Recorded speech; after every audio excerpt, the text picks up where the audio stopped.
اے نبی صلی اللہ علیہ وآلہ وسلم، اپنے پروردگار کا نام لے کر پڑھو جس نے تمام کائنات کو پیدا کیا، جس نے انسان کو خون کی پھٹکی سے بنایا۔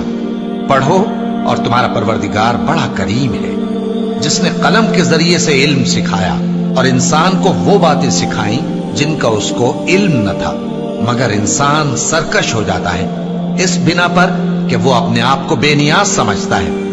کچھ شک نہیں کہ سب کو تمہارے پروردگار ہی کی طرف لوٹ کر جانا ہے۔ کیا تم نے اس شخص کو دیکھا جو منع کرتا ہے، یعنی ایک بندے کو جب وہ نماز پڑھنے لگتا ہے؟ بھلا دیکھو تو اگر یہ راہ راست پر ہو یا پرہیزگاری کا حکم کرے تو منع کرنا کیسا؟ تو اس کا انجام کیا ہوگا؟ ذرا دیکھو تو اگر اس نے دین حق کو جھٹلایا اور اس سے منہ موڑا، کیا اس کو معلوم نہیں کہ اللہ دیکھ رہا ہے؟ دیکھو اگر وہ باز نہ آئے گا تو ہم اس کی پیشانی کے بال پکڑ کر گھسیٹیں گے، یعنی اس جھوٹے خطا کار کی پیشانی کے بال، تو وہ اپنے یاران مجلس کو بلا لے، ہم بھی دوزخ کے فرشتوں کو بلائیں گے۔ دیکھو اس کا کہا نہ ماننا اور سجدہ کرنا اور اللہ کا قرب حاصل کرتے رہنا۔